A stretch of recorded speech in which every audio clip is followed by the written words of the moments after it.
A Wolf Road update. The village has hosted a couple events to hear residents' comments and to answer questions on the two Wolf Road alternatives. The project information is posted on our village website. Today, 5/12/22, is the last day to submit comments via the website or an email to wolf.road.study@strand.com or comments on paper at the Village Hall. The overall objective to the village's master sidewalk plan for Wolf Road is to improve pedestrian safety for all, including the safe routes to school for our residents.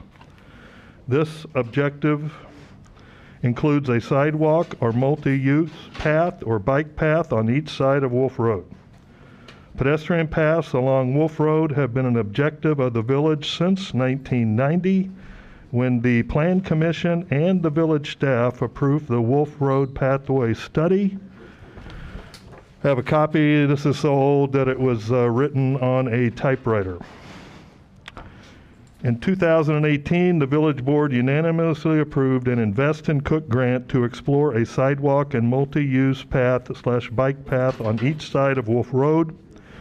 In 2019 and 2020, the village board also unanimously approved two intergovernmental agreements to begin the Phase 1 study with Wolf Road, which included a sidewalk and/or multi-use path or bike path on each side of Wolf Road. In a recent community survey, 71% of the residents would like the village to support efforts by Cook County to build bicycle infrastructure and sidewalk along Wolf Road. It is important to remember that the entirety of Wolf Road is within the jurisdiction of Cook County. Cook County is including the village as a partner in the decision-making process, along with the other communities, park districts, school districts, residents, and businesses in the project area. As part of any engineering study, options has to be addressed that follow the Illinois Department of Transportation guidelines. Peak traffic counts on Wolf Road do meet the criteria for 5 lanes, but at the lowest possible threshold. Based on the fact that the project area of Wolf Road is essentially built out, I personally do not see the need for Wolf Road to be 5 lanes ever. What I do see is the need for better turn lanes, improved pedestrian safety on both sides of Wolf Road, and stormwater management improvements. Sidewalk master plan for the village has 4 main areas. Acacia Drive. The northern half of Acacia Drive sidewalk will be completed this year. There will be a new sidewalk connection from Acacia Drive to Blackhawk Park added this summer. Plainfield Road and Wolf Road, both are county roads and both are in a Phase 1 study. A second community update for the Plainfield Road Phase 1 project should be scheduled soon by the county. The county has stated that they will not be pursuing a 5-lane alternative for Plainfield Road. Joliet Road, we are waiting for state approval to begin a Phase 1. Acacia Drive update. The landscaping will be done at the end of the project. We will be hearing later in the meeting about a retaining wall alongside a portion of the sidewalk by Wilshire Green. This board has committed to make sure Acacia Drive looks good when completed. A 294 tollway update. The southern half of the sound wall between Joliet Road and Plainfield Road has been removed, and the reconstruction will be this year. Overall, the 294 project will continue until 2025. And lastly, please download and sign up for the Simplicity app to get village updates and information. Okay, the next item on the agenda is Mr. Mayor? Mr. Mayor, can I be recognized for a minute? Oh, yeah, sure. You got a question about what I said? Well, I'd like to take the Wolf Road piece of it and put it towards the end of the meeting so those of us up here can talk about it. I don't know what to you hear the mean public. about. So I misread this. I thought it said anything in the consent agenda can be put towards the end if somebody asks for it. But you're not part of the consent agenda. You have a separate piece up here. But I'd like an opportunity later in the meeting to talk about Wolf Road. Yeah, we have an agenda item, E, discuss resolution opposing 5 lanes on Wolf Road, that you are free to talk about anything along Wolf Road at that time. Is that okay? Sure, tell me where it's at. E, near the end of new Discussion business? Is oh, I see. Okay. Thank you. that okay? Yep. Okay, so public comments. There are 2 periods that you can make public comments. One is in a minute and one is at the end of the meeting. We would ask that everybody keep their comments to 3 minutes so that everybody can get a chance to talk. We would like everybody to have an opportunity before somebody repeats themselves at public comments. And then John has said that he will try to get all the questions that are asked in the public comments submitted on a FAQ or answers put on the website later this week. But in the public comments, we don't engage in, answering questions. We want to hear from you, and that's what the comments are about. Next week. Did I say this week?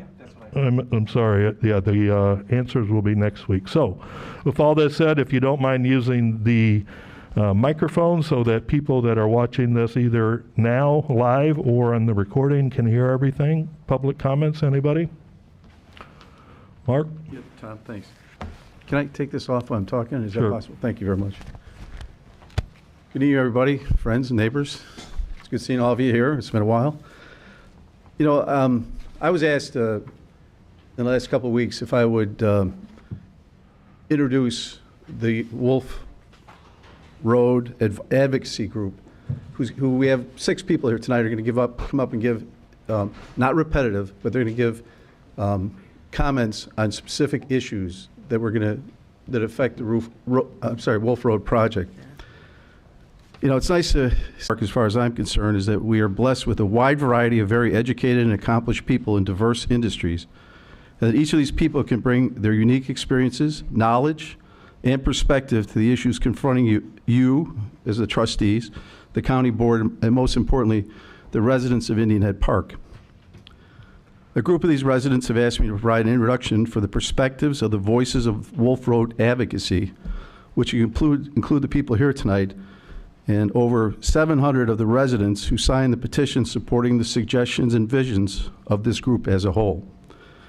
Following me will be various residents seated beside me and in the room tonight who will address the following topics. And again, they're not going to be repetitive, and they're very well prepared. The first one would be safe roads to the schools, which Tom, you just mentioned, is very important. The right size of Wolf Road, which again, I think you referenced that the 5-lane is not really an option. The 3-lane would be better, but they're looking for an option 3. And they're going to discuss that with you tonight. The issue of trucks on Wolf Road is a big issue because, as we all know, the turn radius around a school could be very hazardous for just some child standing on the corner there. Also, there's going to be a discussion about the misinterpretation of the crash statistics, and then there'll be maybe 1 or 2 other people come up and give a concluding statement as to what this group is looking for the trustees to review. The Wolf Road Advocacy want me to make it clear that no one appearing tonight, and we believe in the 700 plus people who signed the petitions, has any issue with the new road and a new sidewalk, because there's no issues there, obviously. The issues that I believe will be addressed tonight are how the reconstruction will actually proceed, how will the children going to school be safeguarded from truck traffic, how the improvements will affect stormwater and potential flooding, which is one of the issues I think you raised, Tom, and how the new construction will provide a more aesthetic landscape and hardscape to improve the main thoroughfare through our town, and how the process of communicating with the residents' concerns and suggestions will be done going forward. I know there's been requests for phase studies that are still, I guess, in process, and the concern is that if the money is here, it's going to start, and there's a big concern here that, as we all know, seeing out the front door here, last year, as a personal note, our whole backyards were torn up in Acacia. And then we wake up a few weeks ago, and the street's torn up. You're at And- 3 minutes, Mark. Is it almost? Can I? No, you're at, but finish up, please. Yeah, I'll be quick, Tom. The residents of Indian Park ask all you to keep an open mind tonight and through the process of the reconstruction. The people here tonight and many of the residents believe that there are better ways to achieve the same goals that we all have. The residents do not want improvements that do not consider the possible negative effects such as flooding of their properties. To our knowledge, like Acacia, to our knowledge, the MWRD has not yet been involved in the stormwater management issues on this project. And if they haven't, we want the trustees to reach out and get that figured out. Because if the road is done and beautiful, we don't want them coming in 5 years from now and say, well, we got to put storm sewers in and then destroy it. And that's one of the main concerns, that this is done appropriately. And I just want to thank you all, but, because one of the other concerns they have is that. Mark, you're over your time. Okay. Thank Tom, you. thank you very much. It goes quicker than you think, doesn't it? All right, anybody else?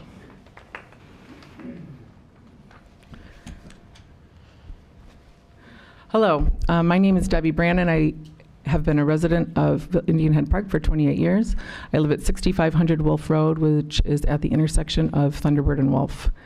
I am a proponent of safe routes to school. I am not a proponent of a Wolf Road expansion. I am the mother of 4 children. I spent 17 consecutive years walking and biking to Highlands, so I do come with some experience on the topic. I don't feel that either of the plans that the county has proposed are fit within our village landscape. And it's a concern that it seems as if proponents of sidewalks mean that you can also have proponents of the sidewalk plan and then the Wolf Road expansion plan are being pitted against one another. And I feel like as a community, we have a lot of great resources here. And we have the ability to go back to Cook County and to say, you know what, this plan doesn't work and this plan doesn't work. And this is what, as a community, we really are looking for, and can you help us get there?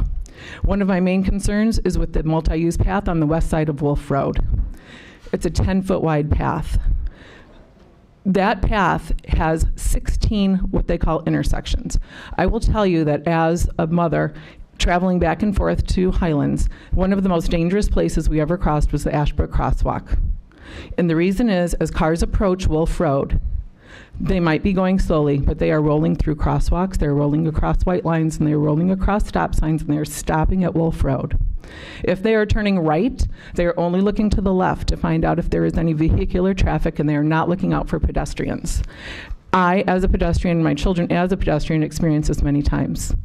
Your multi-use path that's going to run from Plainfield Road to Joliet Road has 16 intersections. When you look at multi-use paths, it lists intersections. A point where a vehicle can cross a pedestrian pathway is one of the most dangerous points on a multi-use path. 16 is a lot of chances for a jogger with earbuds, a 12-year-old on a bicycle, a little kid skipping ahead with a stroller to have a pedestrian vehicle incident. Our crash statistics have no pedestrian incidents at this point. In addition, we have 2 parallel paths. Children that are traveling from 45 acres over to Acacia are not riding their bikes up to Plainfield Road, crossing at the light, and riding back down. So I propose that a sidewalk on one side of the street and multiple points of crossing will allow our village residents to more easily navigate the streets of Indian Head Park. Not just go back and forth to school, but get from community to community. And I am asking that you, Mayor Henshaw, you, the Board of Trustees who are representing your village, listen to all of the voices that are speaking to you, not just the voices that agree with you. And I know, Mayor Henshaw, I've known you on a personal level much longer than I've known you as a mayor. We've been talking about safe routes to school since way back when in the firehouse. This is a need for our community, but not the way that it's been presented. Thank you. Thank you.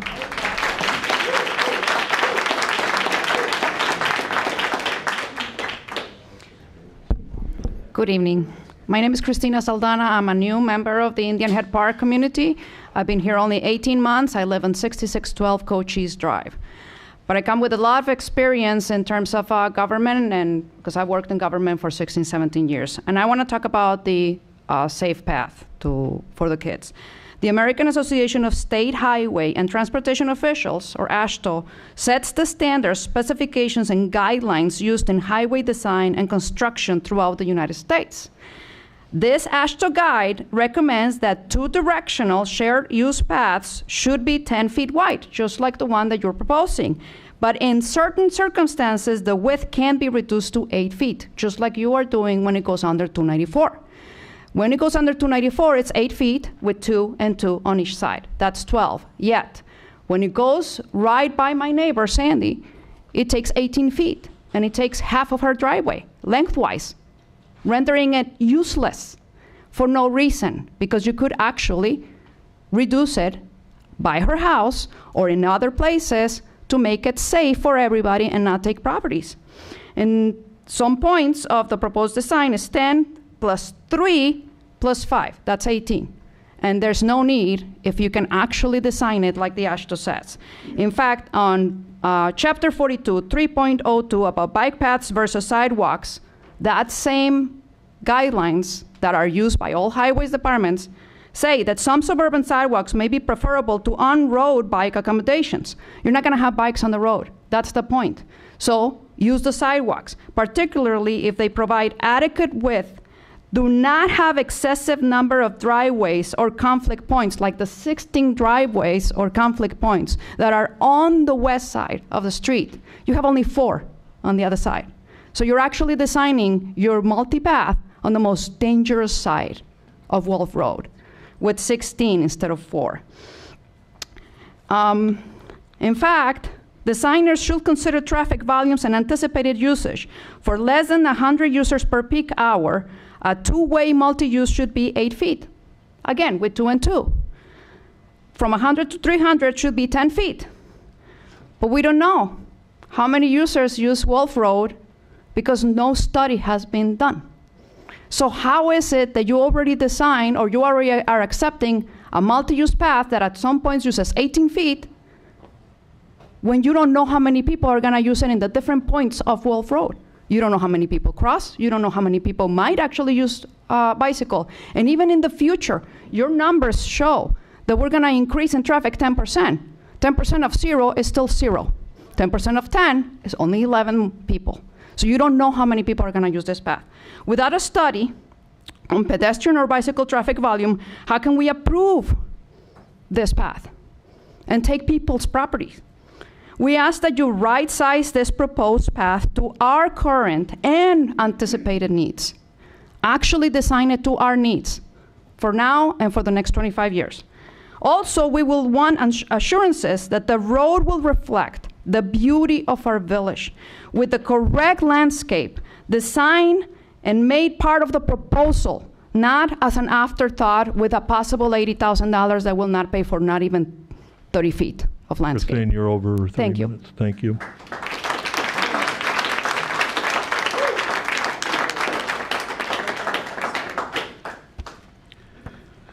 Okay, good evening, Mayor and Board of Trustees. My name is Angelo Christopher. I am a resident of Indian Head Park since 1987, living on Timber Ridge Court, and I also have a condo unit in Wilshire Green. I would like to ask that the handout submitted tonight, along with the email sent earlier, be made part of the record. I'm a principal of a company that operates tractors and semi-trailers that work in road construction. In an effort to minimize the time, I'm going to just review some points detailed in my handout.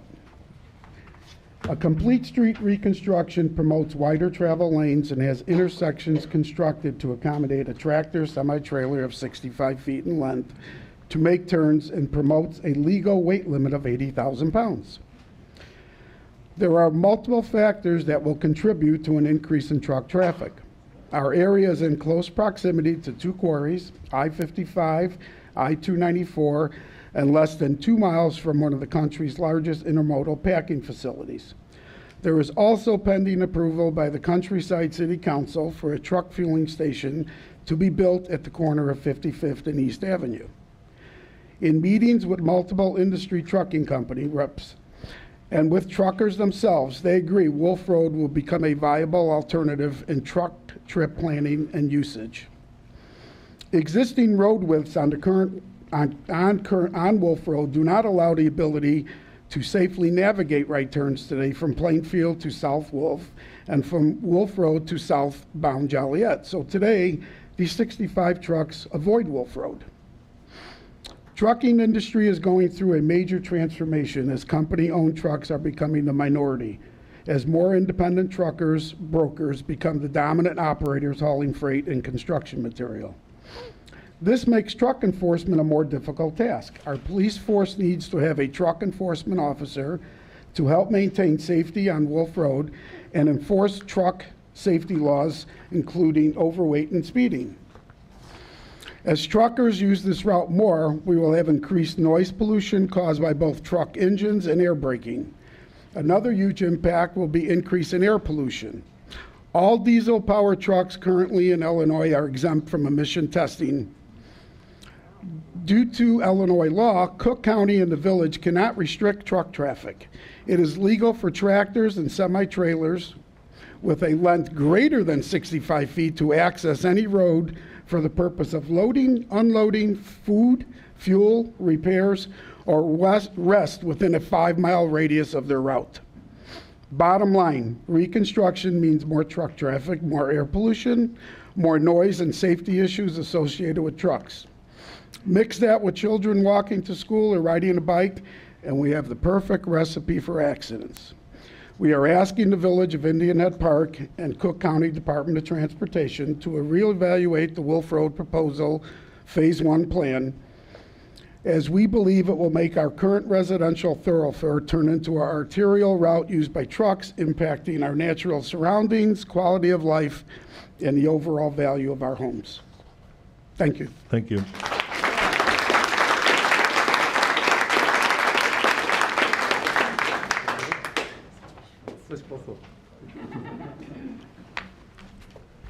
Hi, my name is Frank Lesh. My wife and I live at 6411 Indian Head Court. We back up to Wolf Road. We've been there for 44 years. I'm here to talk about the drainage issues.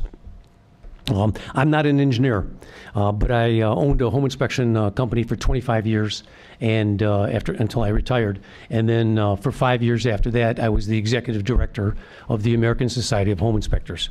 So those years of experience have taught me that the biggest concern that homeowners have is water intrusion. So one of the reasons my wife and I built in Indian Head Park was because of the beautiful rolling hills. It's a pearl in the western suburbs. And the problem is, though, we do have an elevation change of about 100 feet from the north end of Wolf Road down to the south end of Wolf, and from the north end of Wolf Road to the old Indian Head by Flag Creek. Now, about 45 or 50 years ago, when the 45 acres was going to be developed, the village required that retention ponds be installed in the 45 acres. And then the same thing when Par 3 was sold and it developed into Ashbrook, and also when Timber Ridge was developed. They decided to have retention ponds in those places too. And everything up to then was fine. Water flowed the way it should and got absorbed, and everything was okay.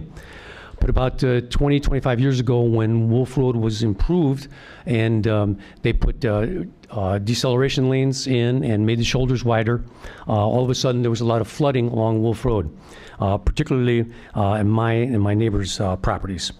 Now, the village has come out several times and commiserated with me that it's horrible. It's just a marsh back there.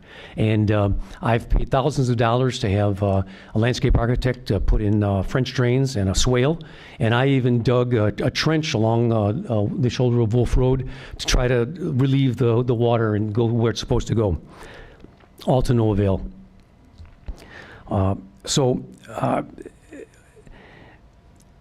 So when flooding occurred, because of all this stuff that happened with raising Wolf Road, the people down at the south end at Flag Creek and Indian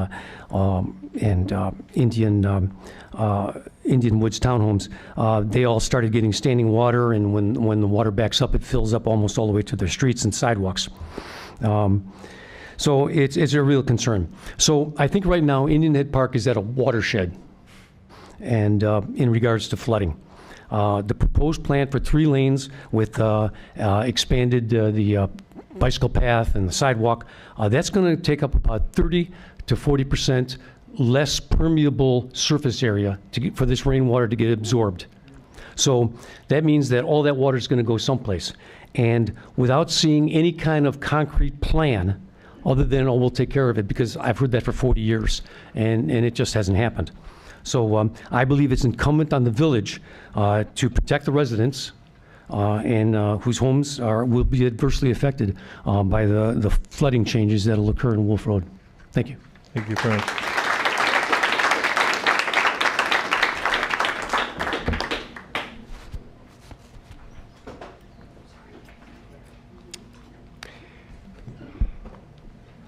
My name is Nick Vasti. I live at 6150 Timber Ridge Court. I've been a resident of Indian Head Park for 22 years.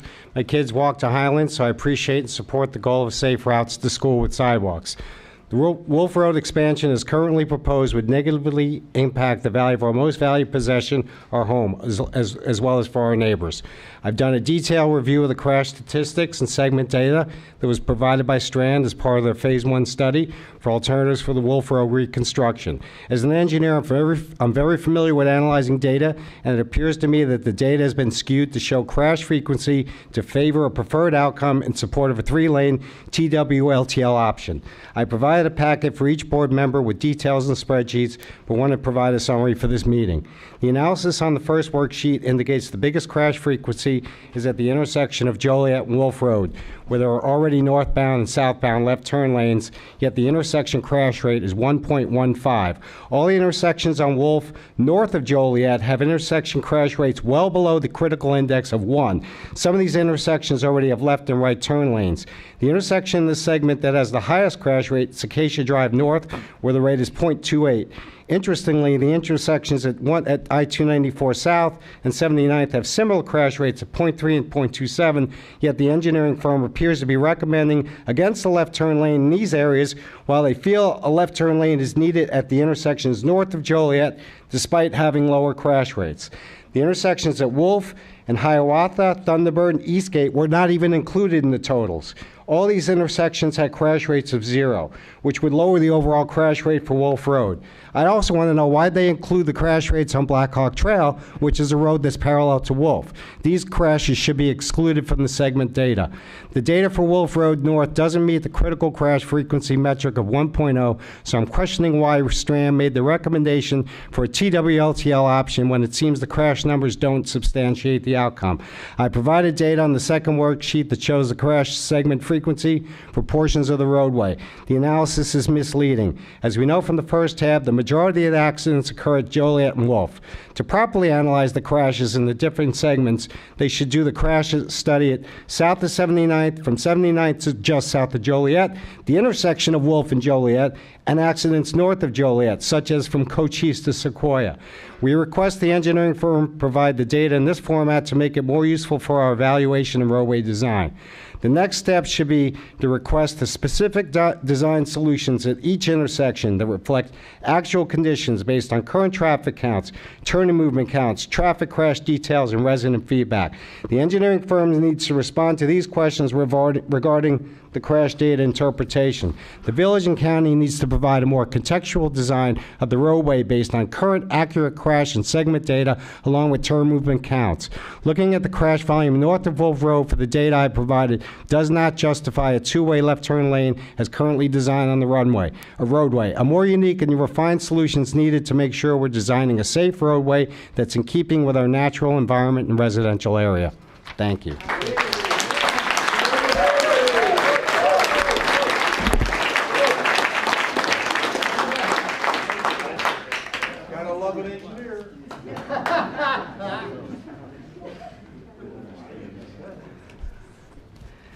Hi, everybody. Danielle Shveska, 11235 Hiawatha. Thanks for your time tonight. My comments are brief. So based on the feedback that we've been hearing and the petition that we now have that's been signed by greater than 20% of the entire village residency, all, by the way, whom are in favor of sidewalks and safe passages to schools and throughout the village, There is a clear message that neither the 5-lane or 3-lane Wolf Road alternatives, as currently proposed by Strand Engineering, are actually right-sized for our community. Hence, I would like to ask when a steering committee can be formed between Strand and concerned or impacted residents to work on formulating a third option engineering plan for this project. At the end of the day, it's not about what I want, it's not about what they want, it's not about what you guys want, it's about what our residents want. And I think as representatives of our residents, we'd really appreciate the support. Thank you. Thank you.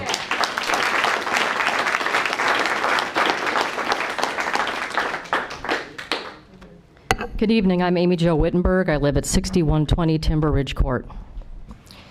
Over the last several weeks, it's been great because we've all been able to get together and talk about this important issue. People that have lived here all their lives, people that have just moved in.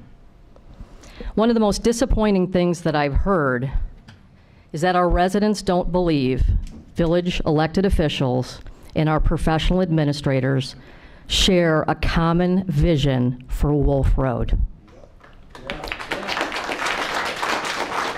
According to Cook County representatives at our initial town hall open house, IHP representatives that met with the county and Strand for a 2-year period promoted a multi-use path. For multi-use paths, there are many requirements in design and safety considerations. Christina made the point that we have 16 driveways and intersections on Wolf Road East. It is proven that safety is impacted negatively with the high incidence of driveways and intersections. One thing Christina did not mention is signage. The design standard for multi-use paths includes a myriad of signs on both sides of the path, as it is multi-directional. Please go take a look at the Brainerd Avenue multi-use path, where it is an 8.5-foot path with 48 signs sprinkling the path from Plainfield to Joliet Roads. Designing a multi-directional path over 10 feet wide with a grass apron oversteps the intent of the master sidewalk plan that was approved by the village board for Wolf Road in 2019. The board has on the agenda tonight a review of a draft resolution and ordinance to show their opposition. John calls it symbolic opposition. I call it opposition to the 5-lane option. And I am asking and suggesting this motion be amended by the trustees to also include the opposition of the current 3-lane option and to request additional alternatives from Strand Engineering that more closely meet the needs of our residents. Vote for more alternatives and restore people's faith in your representation. Thank you.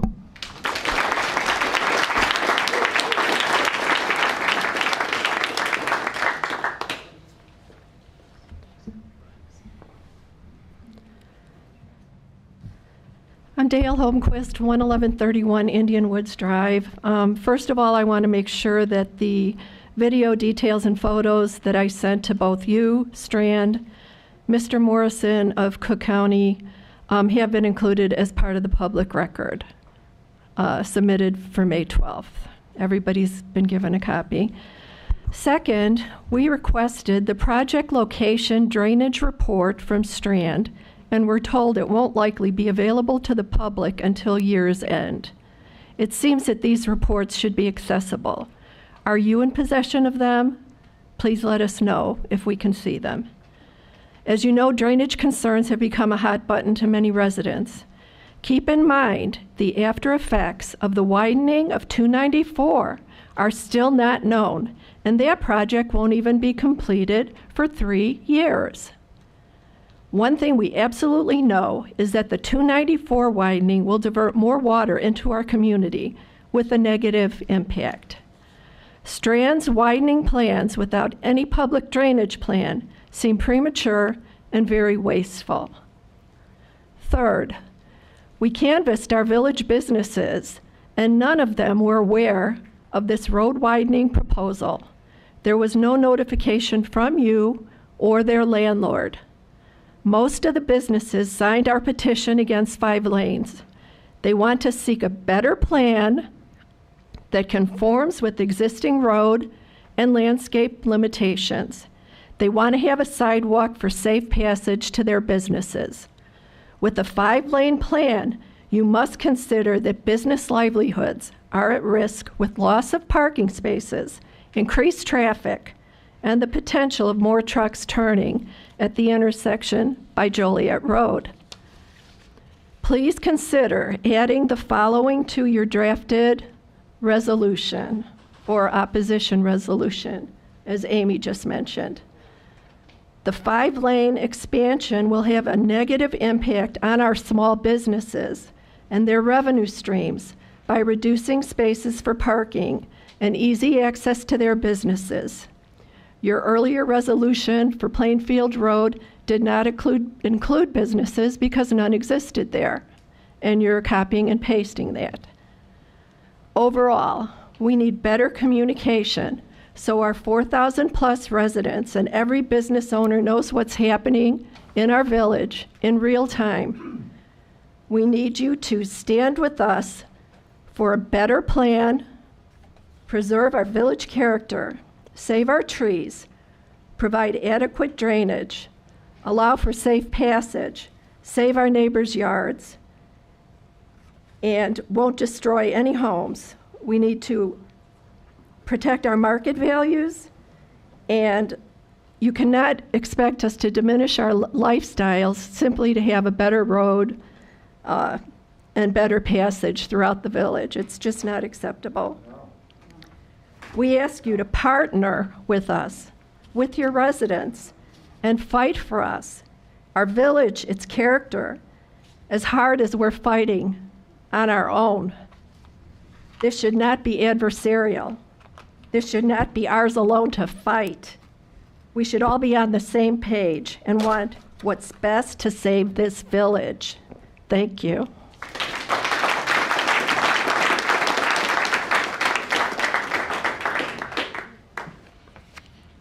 Good evening. Good evening. My name is Albert Walter, 6405 Indian Head Court. My house backs onto Wolf Road. We've been a resident of Indian Head Park for 40 years. People would ask you, where do you live? And you'd say, well, Indian Head Park. Oh, that's really a nice area. And it really is a nice area. And I would seriously hope the board would take that into consideration. And whatever happens, I would ask Mayor Hinshaw, if you would like a tractor trailer to be rolling by your house at 2 o'clock in the morning. That's what's happening right now to my house. Okay, if the board will remember, I don't know how many years you people lived there, if the board remember, you weren't forced to turn on 55th Street. You could go straight all the way to Ogden Avenue through Western Springs. I don't know if you remember that or not. Oh yeah. Finally, the people in Western Springs, that big 500-watt light bulb went on and said, we're tired of trucks rolling by our house at 2 o'clock in the morning. Well, it still happens. Now, I asked myself one day, this is several years ago, I said, well, why they go down now? They can't go down in Western Springs anymore, so they turn on 55th Street and go, I wonder where they go. Well, I know where they go because I followed them. And they go down to Route 83, get on Route 83 and go north on Route 83, and they beat the tolls on 294. So I would certainly hope that you wouldn't help them do that and at the same time diminish the livability that we've enjoyed for 40 years in this community. Finally, if you'll remember, at Ogden Avenue and Wolf Road going northbound, if you were eastbound on Ogden Avenue, or if you were going westbound on Joliet Road and you wanted to turn right to go northbound on Wolf Road, there used to be little triangular islands. Not there anymore. There's no reason they're not there anymore. The trucks knocked them all down. Okay, maybe you don't remember that. I remember that vividly. The county finally got to the point where they're going to spend the money to put them back. So I just, like these other people have said, I would hope sincerely that you would factor all this information in the decision. And the last time I checked, yeah, it was Indian Head Park. Thank you.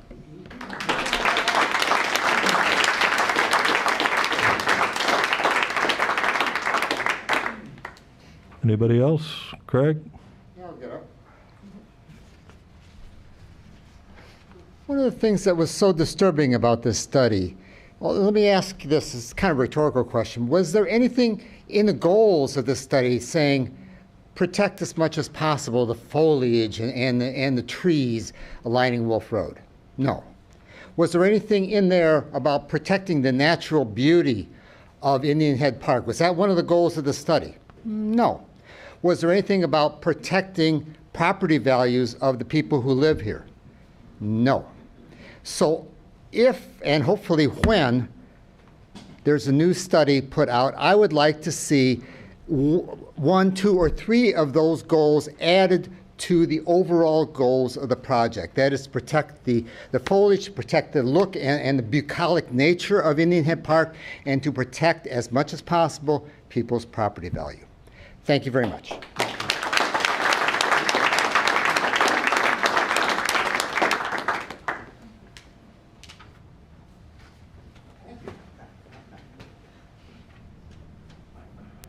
Hi, Joe Consolo, 145 Cascade Drive, 19-year resident.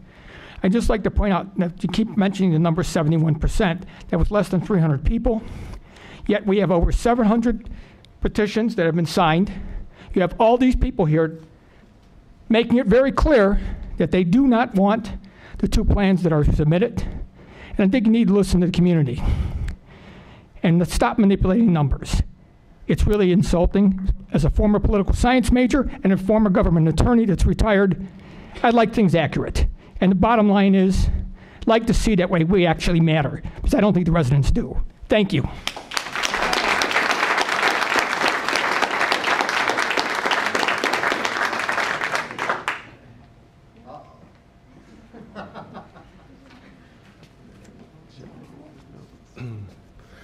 Good evening. I'm Lawrence Brannon. My wife spoke earlier. We live at 6500 South Wolf Road, otherwise known as the house with the skating rink in the front yard. My concerns are a couple to the village. We're known as, our status is Tree City USA. Will that be affected by the demolition of the trees along Wolf Road, as well as the easement in our front yard? We've got about 15 to 16 trees. 6 of them are over 45 inches in diameter. And we've got 100-year-old oak tree that will probably, with all the drainage that we have sitting in our front yard right now, the roots are going to be exposed to too much water and drainage from lack of drainage, and that tree's going to die. We've already lost 2 already. So that's my thoughts and concerns, but thank you for your time. Thank you.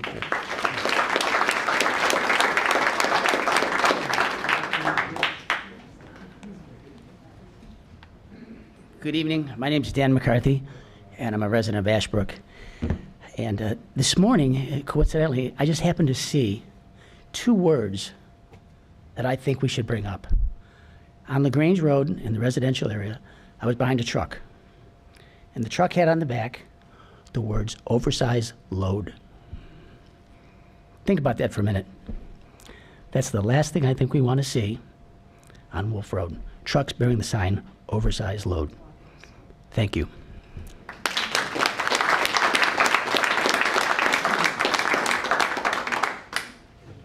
Anybody else?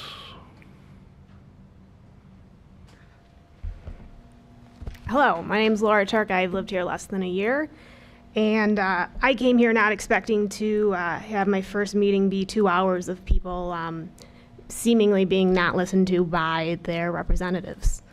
For me, any plan that includes the demolition of somebody's house, regardless of your public statement that you don't agree with it, is a non-starter. I did not move here so that people I don't know have their homes being torn down, and I didn't come here to listen to people say that they've cared for their homes for 40 years and have no say in what's going on. I came up with my own numbers, and I came up with a 5% of the community has school-aged children who attend the Highland School who don't currently have access. I'll explain it to you later if you'd like. That's not enough for all of this to be justified. However, I've stopped and I've listened because I don't live here, I haven't lived here long, and I listened to those people for hours, and I've had conversations, and overwhelmingly, the majority of people say, I support that 5%. That used to be me. That's my neighbor. I want them to have those sidewalks. I agree with that. However, in the past 30 years, it hasn't happened. And there's no justification right now that this needs to be a priority that doesn't include these people and their experience, their knowledge, their attention that you've gotten right now.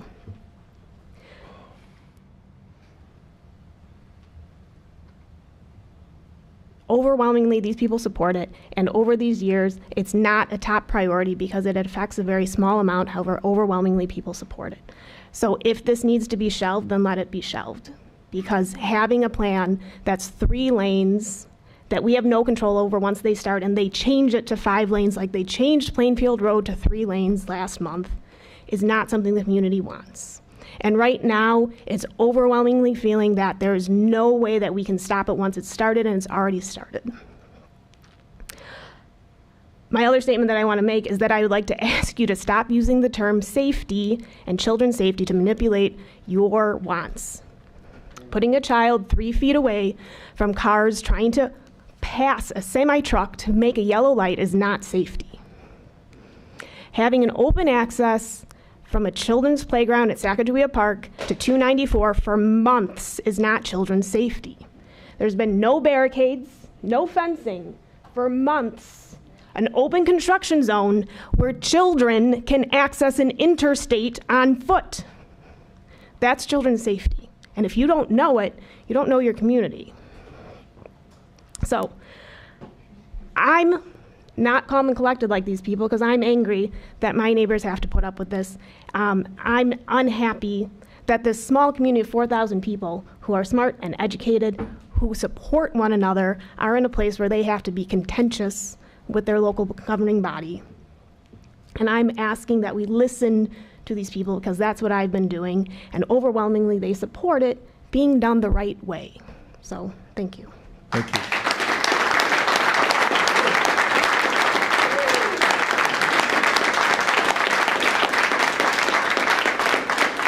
Anybody else? Andy, you have a couple? Yeah, I have a few that were submitted online. First one is from business owner Tony Coolant. Good afternoon. I am one of the owners of Studio Suites in town, and I have been noticing signs in the neighborhood promoting the new sidewalk. Whoever is putting up these signs, if you need another spot to put these signs, please help yourself to our property. Everyone from our building is excited to use the new sidewalks to safely navigate to the other businesses around the corner or just to get some exercise without dodging cars. I have another one from Joseph Cesare. The village shed ordinance is due for a second reading tonight at the village board meeting. I understand the ordinance allows placing a shed as close to 10 feet to a line if an exception is granted. This could result in very problematic positioning for a neighbor, and this ordinance should be clear that the placement requires the consent and approval of the affected neighbors. And then I have one more from resident Susan Hurley. What happened to the senior discount on vehicle stickers for the past couple of years? It just disappeared. The board voted a few years back without any public input. It just went away. The seniors in the community have paid taxes for many, many years, raised their families, and have been excellent community members, helping to build the village. With all the increases in water and along with inflation, it would be a nice gesture to help out senior citizens. I recommend this be revisited. That's all I have. Thank you, Andy. Okay, one more opportunity. Again, there is another moment at the end of the meeting for public comments, but anybody now? I didn't announce Craig, myself. if you don't mind coming. My name is Craig Fisher. I live at... Can you come to the, sorry, just because of... My name is Craig Fisher. I live at 11251 Plainfield Road, and we are also fighting many of the same issues there on Plainfield Road. Apparently, the Cook County wants a scorched earth policy around here. So, thank you. Okay, I don't see any other hands or anybody going, so we'll move on to the consent agenda. Would somebody like to make a motion to approve the consent agenda as established? I'll make a motion to approve the consent agenda as established. I'll second. Thank you, Brenda and Rita. Any questions or comments for John? Brenda, are you prepared to read the financials? Yes. Cash on hand at the end of March was $3,413,000. The ending balance as of April 30th was $3,200,000. Thank you. Any other questions, comments? Could we have a roll call vote, please, Deputy Clerk? Trustee O'Loughlin? Here, or aye. Sorry. Trustee Farrell Mayer? Aye. Trustee Eck? Aye. Trustee Kennedy? Aye. Trustee Donnersberger? Aye. I don't know why. Trustee Metz is absent. All right, that's been approved. Thank you. Under new business, the first item, would somebody like to make a motion for the ordinance?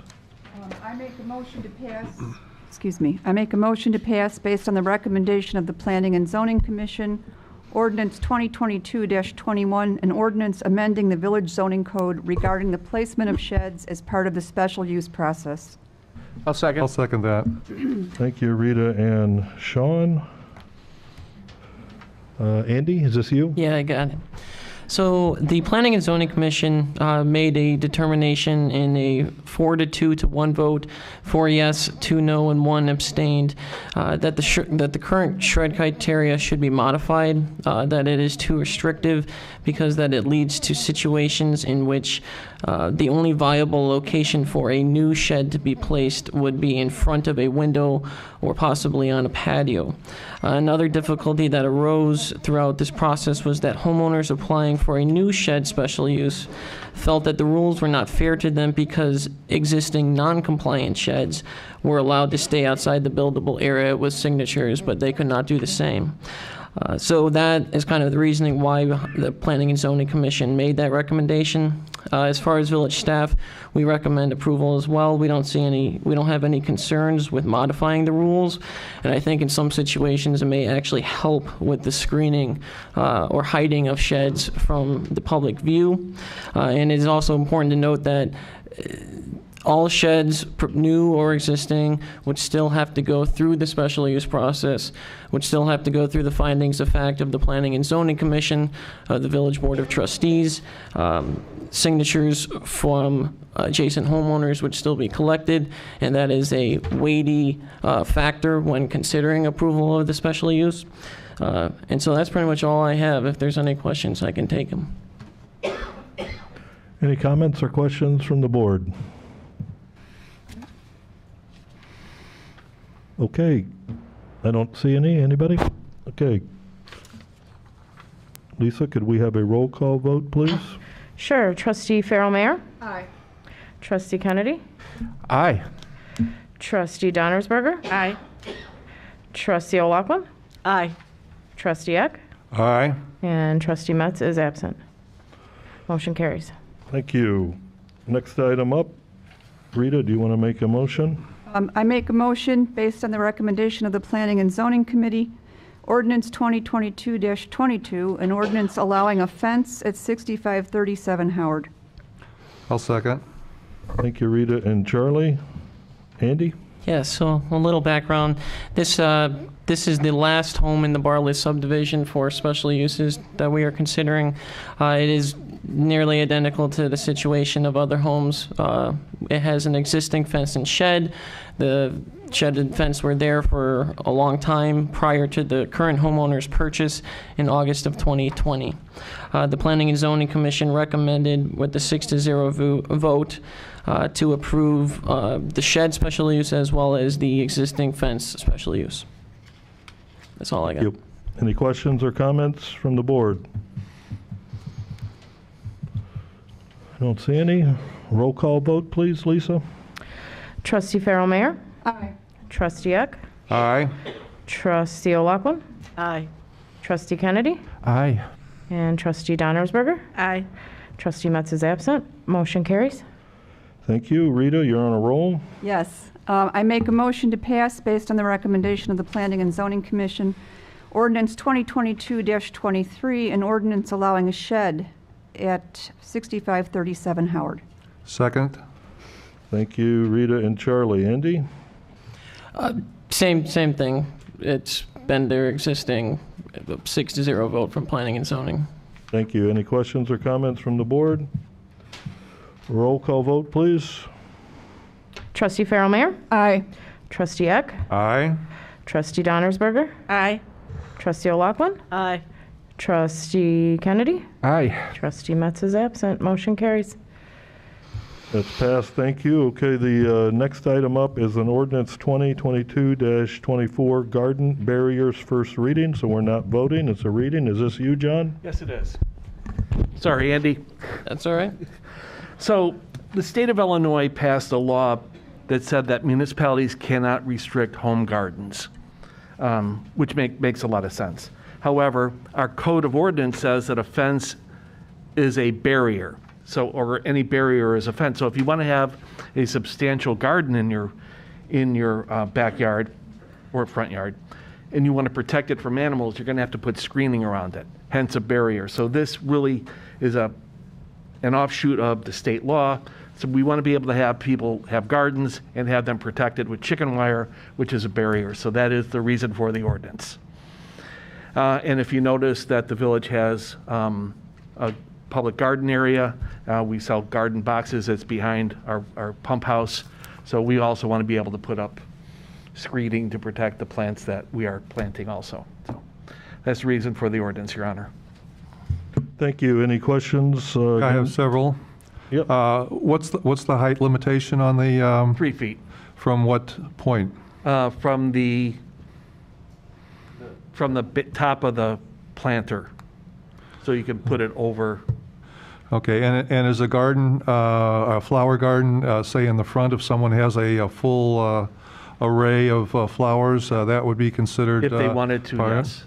And if someone was in the back and they wanted to run a row of flowers or vegetables, the entire width of their yard, they could put if it's in the buildable area, yes. A fence on that regard. It's basically a small chicken wire fence, not a chain link 6-foot high fence. Is it limited to chain link? Can it be wood?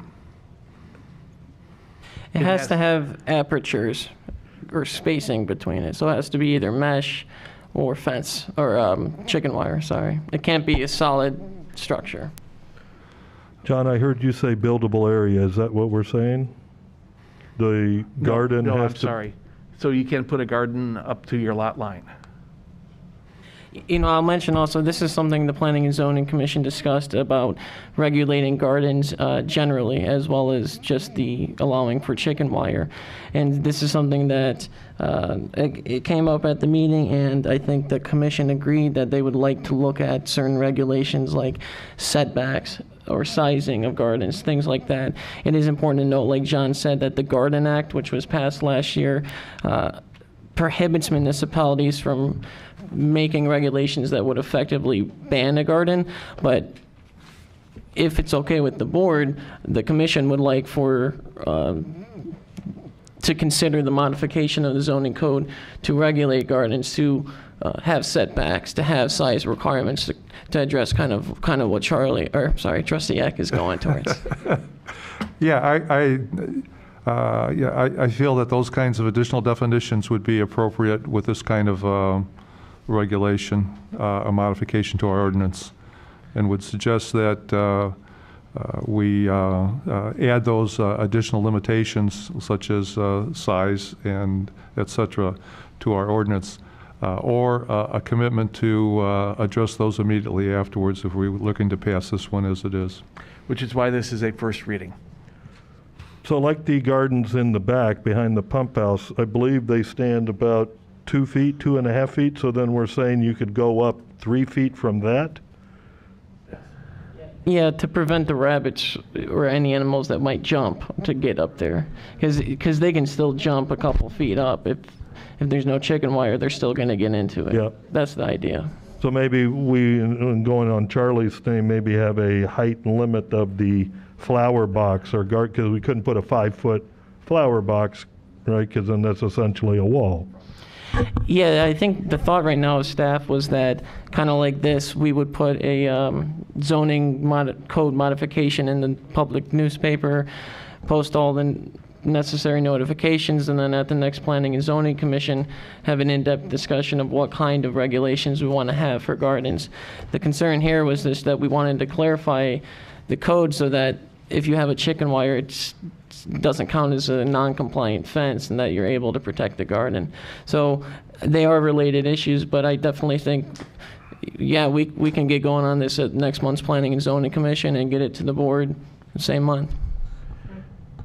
Yeah, Tom, I'd like to piggyback on that. I actually watched the meeting online, and that was a question that I had, because I think, Danielle, correct me if I'm wrong, you have one that's like 5 feet high, or somebody 4 feet. So if there is one that's 4 feet and you put another 3 feet on top of that, now you're talking 7 feet in the air. So I think there should be a limitation as to 3 feet, from the dirt, but a limitation as to how high off the ground that dirt can start, which then would give us the cap of the 3 feet of the chicken wire mesh that we're talking about. That was my takeaway anyway from that meeting, so I would be on board with that. Eileen, did you have? Oh, I thought you were leaning. Any other questions or comments? Thank you, no. All right, thank you, Andy. That's good. I think going back to planning and zoning, good thing. All right, next item, E, discussion resolution opposing 5 lanes of Wolf Road. Is this John? Yes. All right, so in my packet to you, I laid out the draft resolution for opposing 5 lanes. And yeah, one could say that it's symbolic, but it's not. It's more than that. It does give Cook County a clear understanding of our opposition to the expansion of Wolf Road to 5 lanes. And the reason why it's a draft resolution for tonight is the cutoff for comments for Wolf Road. So we'll get the comments next week. We'll disseminate them, and we'll give you a presentation, a summary of those comments at the next meeting, where we can incorporate some of the comments, if the board wishes, into the resolution. So right now, it's basically saying we believe that 5 lanes is a horrible idea, and then we're going to add on to it for the June resolution. Eileen? Yeah, I'd like to comment on that.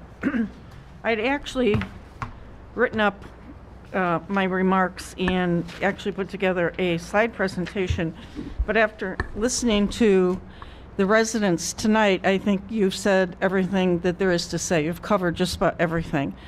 The only thing I'd like to pull out a few things from what you said and suggest that to the board. One is to put together an ordinance, and Pat, I don't know how we do this. We do it now, we do it next time. Put together an ordinance and saying that we oppose the 3-lane as presented. And at the same time, or maybe separately, appointing a steering committee made up of residents, trustees, Strand, and Cook County, that would then go forward with, hopefully, the suggestions that were presented to us tonight.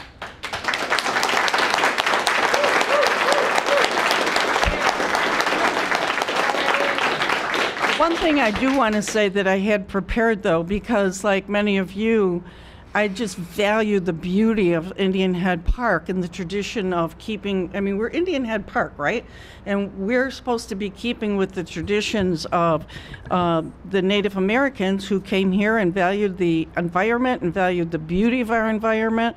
And it occurred to me that by doing what we're proposing to do to Wolf Road, and again, I'm not against sidewalks. I agree with everybody about the sidewalks, but we have to figure out how to do it. But it occurred to me, we're taking a silk purse and turning it into a sow's ear. And we got to do something about that. So, Pat, I don't know if the ordinance it's too late for tonight, or we do it for next week, next time. It's not too late for tonight because it's not being voted upon tonight. So tonight is for input. So with the input of the board, what could be before you next month at the next board meeting is saying no to 5 lanes, no to 3 lanes, no to whatever you want to say. This is to get the input so that the final version of that document can be before you for a vote. All right, well, that's what I'm proposing that we do for next time. I'd like to ask a question in regards to this. As it's written, if this were to be voted on, does this, by virtue of voting against the 5-lane automatically accept the 3-lane version as presented by the county, as it's written? No. I don't believe so, no. But it's silent on that. You're correct. I agree very much with Eileen in regards to saying if we're going to amend a motion to that regard, then we ought to be clear about the 3-lane as well. I'd also like to mention that turned in yesterday was a letter signed by 10 presidents of associations here in Indian Head Park. They represent, they lead, they don't represent, they lead associations that account for over 60% of the residents in Indian Head Park. All of the association presidents that touch Wolf Road signed this letter, and essentially they're saying that another option is needed. I can go in more detail, but that's the essence of it. I'd like to make a comment. Pardon me? I said I'd like to make a comment. Oh, I'm sorry. When this resolution comes back next month for voting, I would like, after all the comments have been compiled and read, along with the information presented tonight, I would like to have a new design completed that would be conducive to the village of Indian Head Park with only the sidewalks.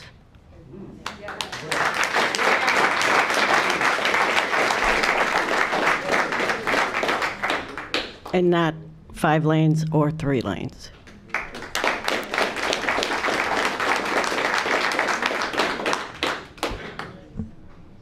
I would agree with trustees Donnerberg and Eck and trustee O'Laughlin, and I would just like to briefly address the statements about losing faith in us as your representatives.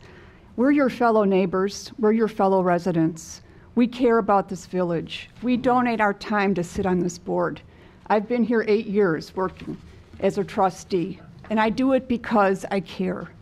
And we've had 2 town hall meetings, and now tonight to listen to people. We're taking your comments into consideration. We're working with you. I just, don't understand why there is that animosity. Personal attacks, what happened at the last town hall was inexcusable. There were personal attacks, there was finger pointing. We have to be civil and respect each other and work together. But in any event, I agree with trustee O'Laughlin. Any other comments?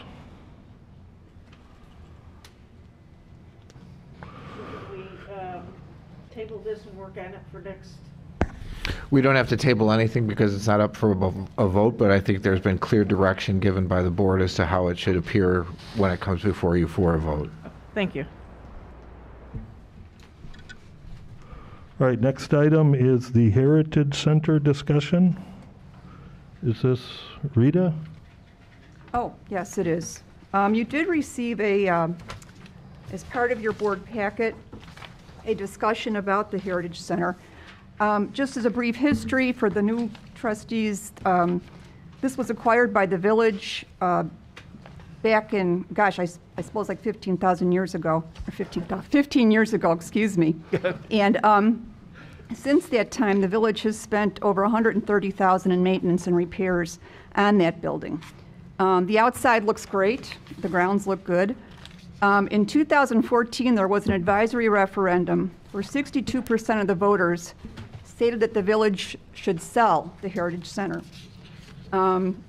Subsequent to that time, this board took a vote on whether that should be done, if we should sell it or save it as a historical building in our village and part of our heritage. The vote on that was 3-3 split, and Mayor Henshaw broke the vote to retain the Heritage Center. Well, since that time, it's an old building, and it needs a lot of work on the interior. Rita? Oh. Do you mind? I think that vote was 4-2. Right. Oh, excuse me. I'm sorry. And it I was a stand corrected. supermajority. I went over and looked at the building with John and Andy and the village inspector, and there was standing water in the basement the day we were there. The bathroom is not ADA compliant, it looks terrible. The building doesn't have an elevator. It's just old, it needs a lot of work. And I think if we're gonna keep it as a village property, we should make it look beautiful and be something we can be proud of. So I'm bringing this to the board.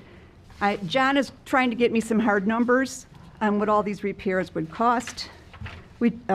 So it looks like around $100,000. And I believe in our budget, we have what, 60, Jen, for 50. that? 50? I think it's 50. Okay.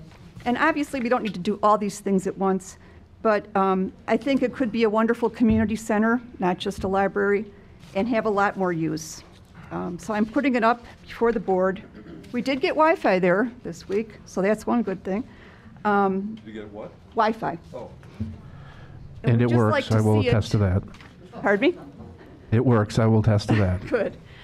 So I'm putting this before the board as to what they want to do and what direction they want to go. Are you looking for discussion tonight, or do you want people to get a hold of you or talk about it next month? What would you like to do, Rita? Either one is fine. But I would like some direction. I'm meeting with the committee next week, the Heritage Center Committee, and to discuss this and where we go. I mean, I guess the thing we need to really think about is, are we going to stick with the building and spend the money, put it in, or not? My question that I would have, John, is before we can really have an in-depth conversation about this, does it really have hard numbers? We're getting harder numbers. We are in the process of soliciting for a facility study. Okay. So we're doing, it's part of this year's budget. You voted on $80,000 for a facility study. So it's not only for the Heritage Center, but it's for Village Hall and for Public Works. So we're going to have an architectural/engineering firm look at all three buildings, tell us their life cycle, what it would take for major improvements to bring especially the Heritage Center, bring it up to code, and how to move forward. So we're waiting on that study to be done so we can have better information for you to make solid decisions. Okay, yeah, I think that that's important, because not knowing what the number is an issue, but also what I'd be looking for is, what is that number going to be 5, 6, 7, 8 years down the Correct. road? If it's constantly $20,000, $30,000, $40,000 a year, which I don't think it would be, but if they came back with that, that obviously would be a lot more money, I think, than we'd be willing to spend. So what was the time frame on getting those back? The proposal should be out next week, so probably 3 weeks after that, we'll have that information. So maybe by the August meeting, we'll have something moving forward. Thank you. So I agree with Sean, but I'd like to see the numbers in terms of just making it habitable, making it safe again. Yes. And then at the same time, maybe we should start thinking about other uses for it. It just doesn't seem to me like it's being used to the fullest extent. So if we get numbers for bringing it up to where it needs to be, then maybe we can think about maybe redesigning it somehow without taking away from the history of the place so that it's more usable to our residents. Right. I mean, right now, we use it as a volunteer library, so it's open 11 hours a week. But I drive by and there's not many cars there. I agree, though. It could be expanded to a very nice community center. Correct. If it's remodeled and brought up to modern standards. And we really don't have anything else like that in the village. I think this is an interesting issue in that when the board voted to sell it, 2 trustees were able to block the vote. But when it came time to spend money on maintenance, majority ruled and decided not to spend money. So we've had a heritage center, a library, a building that, in my view, has needed work for many years or several years, and we haven't done that thinking we would decide. And so I think that's what I would ask the trustees to work with Rita to get your thoughts so that if we're going to fix it up, we fix it up, and if we're not, we don't. And I know we want to get the numbers, but today, I think we've used 100,000 or 200,000. I don't think it's 3 million. So it's 100,000, 200,000 to fix it up. So anyway, I would ask that everybody get rid of your thoughts.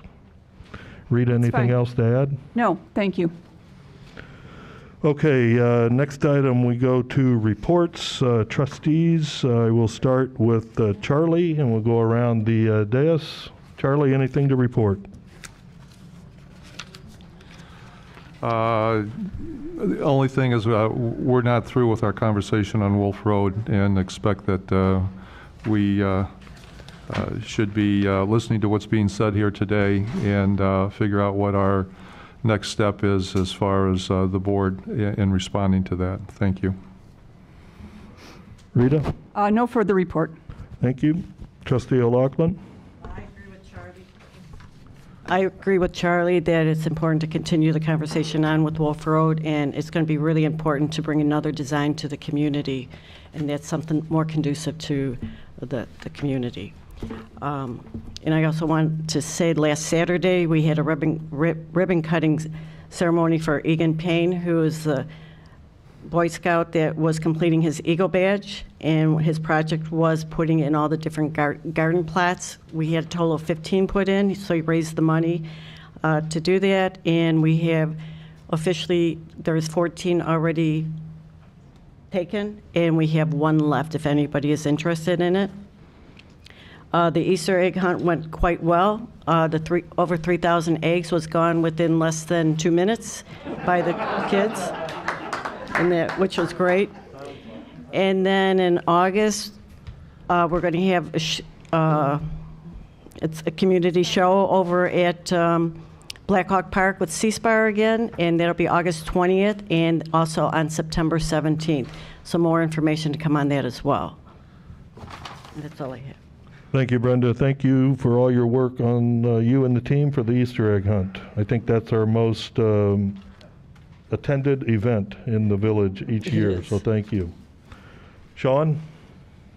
Nothing to report. I do just want to point out that in the back there, we've got 3 different samples. There has been some discussions on new signage that we're going to have to get done here in the village sometime soon. So I would just offer that people send comments in on thoughts on what's out there.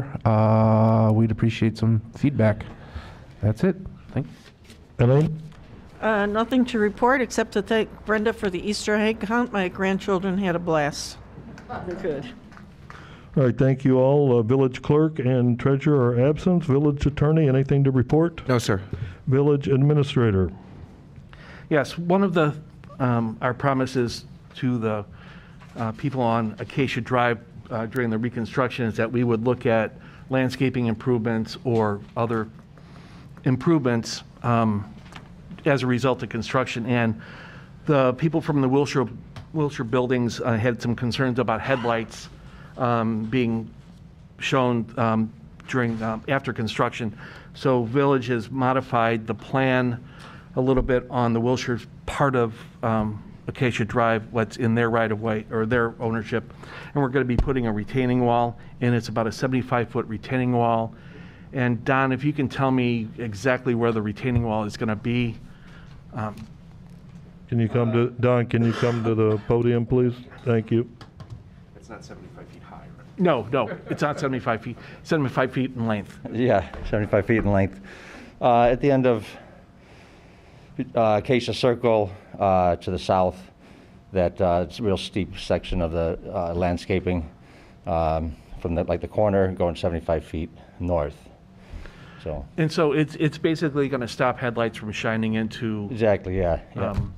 Yep. That's the big. The Wilshire thing. building. So we met extensively with the Wilshire property managers. Yeah. And we've come to consensus, and they are thrilled that we're doing this. We're going to be doing it in-house. It'll cost less than $10,000. Yeah. So just waiting on them to pick out a style or a color of what they want. So they'll get to pick out the style of the brick, and we'll work on it in the next several weeks. No, I don't think we're committing to stopping the headlights, but what we are committing is to maintain the height of the berm that is Correct. there, right? Yes. Yep, Yes. because it's so steep, they couldn't have that, was it 2 to So 1 the pitch? fear was with the design is that headlights would shine in, but Because we would lower the Lower the berm. berm, This correct. keeps the berm at the Correct. original Right. existing height. Yep. so that is it for Acacia Drive. And I Retail. just want to make sure all the trustees are okay. If you're not, say something. I see heads nodding, so looks good. I don't see anything out of Charlie, but I guess I see enough nodding that is good. All right, thank All you, right. John. So anyway, to recap, we did meet with the property management, and we worked out a solution together. Vehicle stickers are on sale. To date, we've sold 770. That's for the board because we keep numbers. So please, you have to have your vehicle sticker on your vehicle by June 30th. And finally, the schedule for the Wolf Road Phase 1 study. So we had a look at a draft resolution tonight. We're going to modify that for the next meeting and have a vote on it, and that'll be based on the summary data that we get from the surveys that are due tonight at 11:59 p.m. Then the board will discuss a preferred option, and then we will send this off to the county. And sometime between now and February of next year, they will work on design. And then in February of 2023, we'll have yet another series of public meetings. And then by April of 23, the option will be presented to IDOT for their review. And if construction were to happen, it probably won't be until 2026, 2027. So that's the schedule as of right now. John, can I just make a comment? Many of the people here tonight asked that their remarks be in the public record, so I'm not quite sure what that means. But I'm wondering if they gave us, because many of you seem to have it written out, if we could we should make sure that they're in that box over there, but also make them part of the record for this meeting. Well, they would be part of the Wolf Road study, what Strand is collecting. So yes, not this meeting, but the comment period, Okay. I think is what you're getting at. So, Yeah. like I know I got an email today from, anyway, so I sent that to Wolf Road Okay. study at Strand. So yes, we do have a box here. So if anybody has comments that they read tonight that they want to put in the box, or if you already sent them in, but the idea is to get them all turned in by tonight, midnight. That's important. But somewhere, somehow, this will be a public record, everybody's comment. John, I want to ask, so you went through the schedule. Right now, we're in phase 1, which is paid for or being paid for. Is phase 2 funded? Not to my knowledge. So for the audience, the village is taking the lead on this, so to speak, for the hiring of the engineer and paying the initial cost, and then the county is reimbursing us for it. And I can tell you, based on the bills I've gotten from Strand, we're about halfway through the project. The contract is for $1.3 million. We've been billed and reimbursed about $600,000, so we have a ways to go yet. Phase 2, which is the physical design of the plan, has yet to be funded or even initiated by the county. Phase 3 is construction bidding and construction management. That's when the shovels hit the ground. That isn't even on the board yet for the county, except maybe in a long-term plan, and they've got a $500,000 or so placeholder in a future budget. So we are nowhere near further movement budgeted on this project. Thank you. And that's, of course, the county budget, Correct. right? Not the village budget. Okay, John, that's it for you. Assistant Village Administrator Andy? Yeah, I have a few items. First one, Mayor Hinshaw asked me to touch a little bit on the most recent survey question that was included in the last smoke signals. It was about where residents get their number one source of information. We received, oh yeah, David, will you put the image up? Thank you. We received 64 responses, and so there in Indian Head Park, there's 1,853 households. So 64 out of 1,853, that is not a statistically valid survey. However, any input is better than none. just for the record, I did some of the calculations. So with 64 out of 1,853 responses, that's a 12.04 margin of error, meaning that those responses are representative of the overall population plus or minus 12%. A good margin of error for a typical survey is anything under 8%. Obviously, the lower, the better, because it's more accurate. And then the margin of error for our village-wide community survey, in which we got 285 responses, was 5.36%. But that's all I have for that. The number one source of village information that we received was the smoke signals, followed by the Simplicity app, and then Facebook. Andy, I have a question. The Simplicity app, how long has that been in existence, or have we been using that roughly? That has been in existence now, I think, about 6 months, 7 months, something like that. Well, that's great. Andy, can I ask you a question? Yeah. Was this survey only done in smoke signals? So it was in the smoke signals, and then we also put it online. All right. Yeah. Simplicity app, thinking if we did it across all social media, Facebook, it might be a better representation of what Yeah, people I mean, are getting. we posted on everything. It's just we didn't get that many responses. This is the first that I saw. I didn't see it on social media at all. So. It was a while ago, whenever the last smoke signals came out. So back in March or February. So, yeah. All right, thank you. Then I have a couple other things. First, tomorrow, Friday for most residents, Monday for those in Ashbrook, is the Village Spring Cleanup Day. For 3 stickers, you can throw out up to 5 cubic yards of waste material. 5 cubic yards, for reference, is the equivalent of 10 95-gallon toters. This includes bulk items like tables or chairs or couches. You can throw out essentially unlimited amount for a normal homeowner for just 3 stickers. And the other big announcement I have related to the waste franchise agreement is that on Saturday, May 21st, so not this Saturday, but the Saturday next, is the 2nd annual paint, electronics, recycling, and shred day event. It will be located at the Public Works facility, which is at 11308 70th Place. It will take place from 9 a.m. to 1 p.m. We ask that residents don't show up before 9 a.m. so that we can get everything set up and running smoothly. And there you can bring everything from household paints, electronics, documents that you need to shred, old Christmas lights, extension cords, artificial Christmas trees, or even white goods like refrigerators if you're able to get them in your car. So, hazardous waste. And that is important to note, no hazardous waste. That includes paint thinner. And that is on May 21st from 9 to 1 p.m. And of course, the most important thing that everyone wants to know, yes, the ice cream truck will be back this year. So rest assured, you can come recycle, get your documents shredded, and get some free ice cream.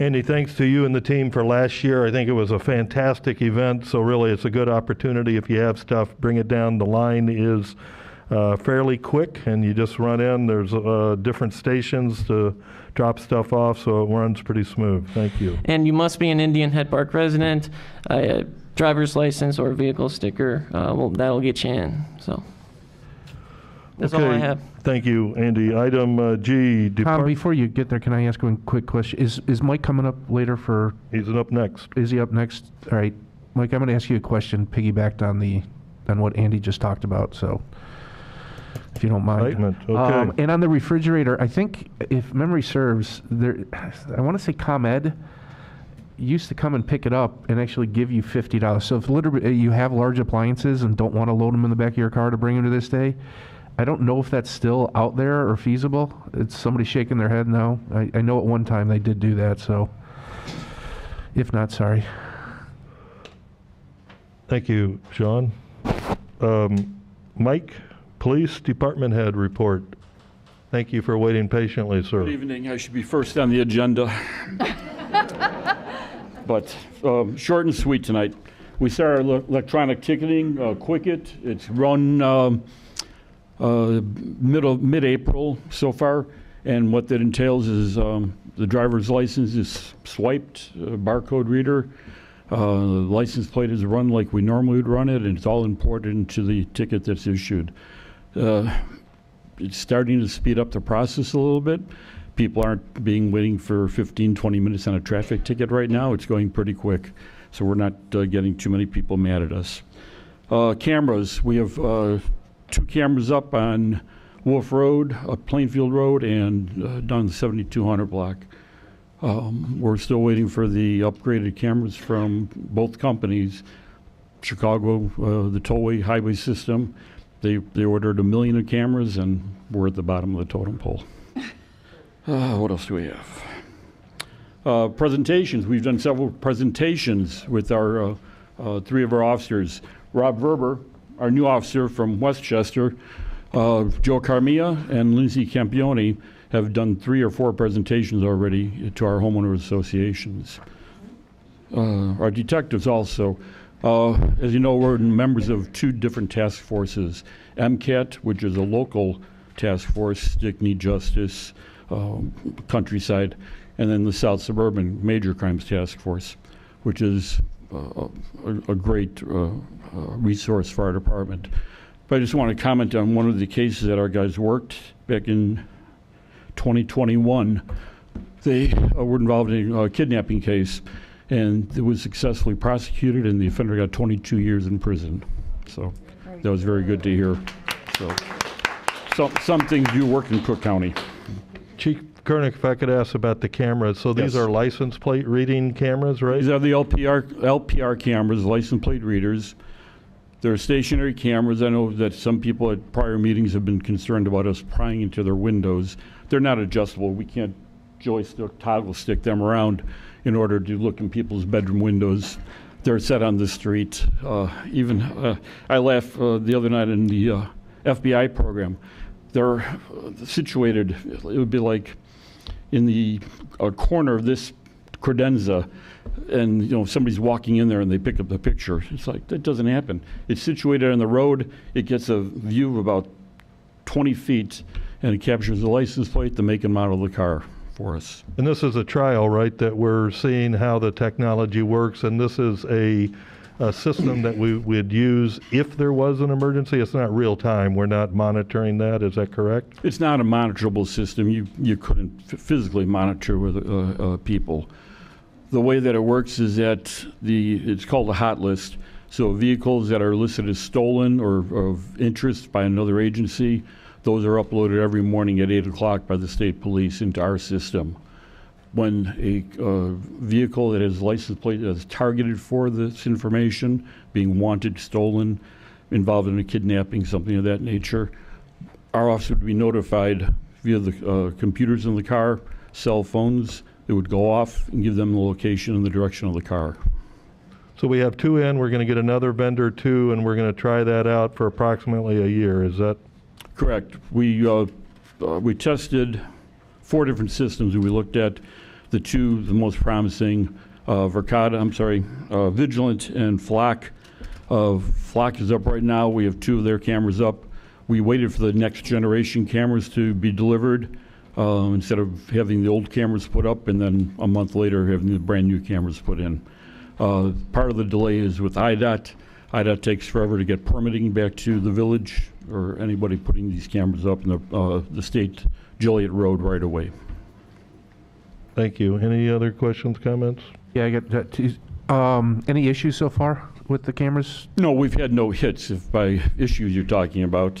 Okay. And going back to Andy on the amnesty day, have you noticed any problems with, lack of a better term, pickers going through, clogging up Wolf Road at all in the past? Are you guys? I know when Western Springs does it, it's a nightmare to drive down Wolf Road because everybody pulls over with their truck and they're taking metal and. Oh, you're talking about the garbage. Oh, the garbage pickup. Yeah. Yeah. Have you last year? Did you guys notice any issues? People stopping in the middle of Wolf Road, or? I'll tell you a quick story though. When I worked at Willowbrook Police Department, we did have the garbage pickup like that. And I came working midnight shift. I came across a set of wooden shaft golf clubs. Being Slovak, I had to pick them up and bring them home with me. Got off at 7 o'clock in the morning. Family was still sleeping, so I didn't want to put them in the garage. put them on the side of the house. Previously that evening, the night before, Woodridge was driving around the neighborhood with her floodlights, spotlights on. My wife thought it was a little unusual because we don't have any trouble over there. But the next morning she sees these golf clubs sitting on the side of her house. So she calls Woodridge Police Department. They come and they pick up my golf clubs. And me being me, I was too embarrassed to go to Woodridge and go, "Hi, can I get my garbage back?" So anyway, yes, there is a lot of garbage picking that goes on, not to the point of being a problem. So. Thank you, Chief Karnick. Appreciate it. Don, do you have a Public Works report? Yeah, good evening, everybody. Just a few things that work on in Public Works. So we're starting to talk in Public Works Committee, and we've been talking amongst ourselves with the water and sewer FOG program. It's fat, oils, and grease. It's in the sanitary sewer. It's not supposed to as much from certain areas of the village, so we're starting on working on that at Public Works program, because that will be it's part of MWRD compliance as well, so we're working on that. The street signage that we got from one company, TCP, Traffic Control and Protection, we're talked to a couple other vendors. We haven't met with them yet, but we're going to be getting some more prices for that, to get some other bids for the price for that. Stormwater study in 45 acres, Thomas Engineering working on that. I believe they said mid-June they should have their report for us to hopefully some solutions on the stormwater for 45 acres going down into Old Town. Heritage Center, just got done just doing some minor repairs. The chimney was leaking, went upstairs and the ceiling was kind of falling down a little bit, so they fixed the chimney and then the flat roof above the living room area. They coated that, cleaned it, and then coated it with I think it's a 10 or 20 year warranty stuff that they put on there. So that's all done. Talked about the retaining wall at Wilshire.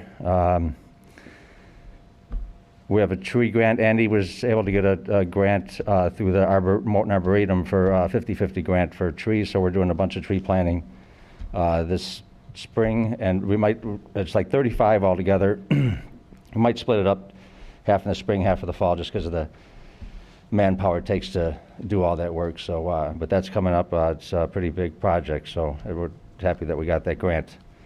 And then one last thing, we happened to see ComEd working on some poles over here in Acacia, and the worker told us that they're replacing all the I think Andy was working on it before, trying to get the LEDs, to change all the bulbs to LEDs, and apparently they're doing that now. They're changing everything to LED at no cost to the village, and obviously cost savings for the village of all LED, so it's good.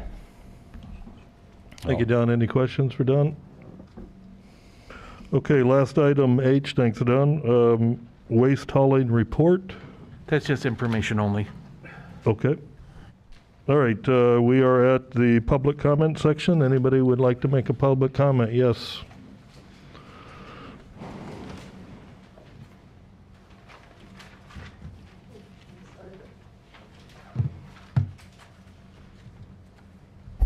Hi, my name's Pat Mars. We're at Indian Head Trail. And I would just like to know, since obviously we're talking about in the future is many, many years from now for all these projects, is the county going to continue to still maintain Wolf Road as far as, the potholes that show up every year and anything else that needs to be fixed? Because there's a few places that need some fixing right now. And what really came to mind was last week, a truck, and I'm not one to know the size of it, but it was a good-sized truck, pulled over to the shoulder on Wolf Road, just south of Big Bear, which is where we back up. And I don't know why he pulled over, but he got stuck in the mud. And he kept going back and forth, and so there's all these grooves in the area there.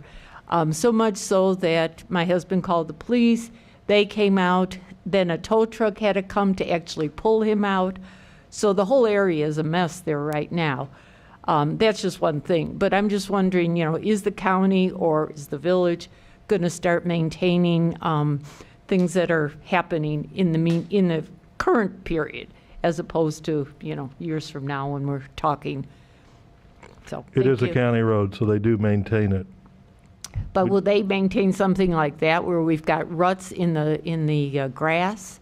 Because a lot of times Indian Head Park ends up mowing out there, and there's no way to even mow now. It's just all pitted and all kinds of tire trails and stuff. So, If we haven't, we will contact the county. okay, thank you. Thank you. Anybody else? Just a question regarding the recycle event. Do they take the big TVs, like the big tube things? And then a question to Charlie. The president's letter, is that going to be part of the official record for May 12th? I think that's important because that represents over 1,000 residents represented by presidents of associations. It will be. Anything that was put in the comment box Was it put in the comment box? goes to Strand, or will go. So it doesn't have to have a timestamp or anything. They're not going to say, oh, it wasn't officially there. Right, so when we close Village Hall down tonight, that's the end of the paper copies. Okay. And then you still have until 11:59 Okay. to submit electronic. And then one final question. The church sale is pending. What do you know about it, and do we have to worry about it? To my understanding, it's to another church.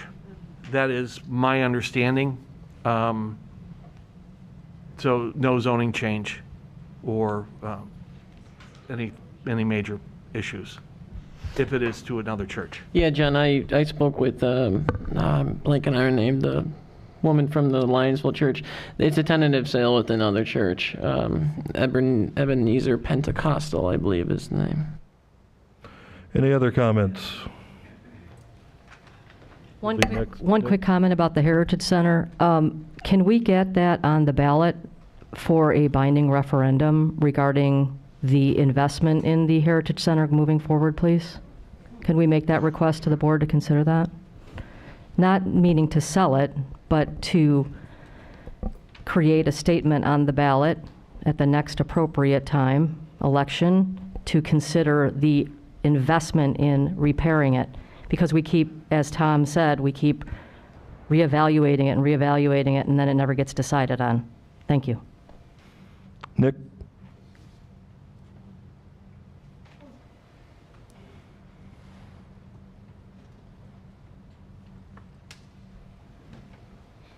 Thank you, Mayor. Good evening, everybody. My name is Nick Revelioris. I'm 6310 Wolf Road, Indian Head Park, of course. A resident for the past 28 years. And I'm also part owner of the former Dome Restaurant, the corner there, for the past 6 or 7 years, together with my two partners, Jim and Tom Catris. We only purchased that property because we thought it was a prime corner, and we looked ahead that there would be a lot of things we can do on that corner. But as it turned out, now with this county, we're stuck. We already, after many years of deliberating what we're going to do on that corner, we paid an architect X amount of money to put a little strip mall there, and we stopped right there because of what we learned. And then Dunkin' Donuts came to our attention. They wanted the corner, and we backed off everything, and of course, we said yes. We had a contract on the table, and when he saw what's going on in the future with the plans, they backed up. And like I said, we had a contract on the table with a gentleman that had 3 or 4 other stores. I just thought I'd pass that on to you, residents, that if you guys have any ideas, the corner is there for you. Whatever you want to do it. My house. Huh?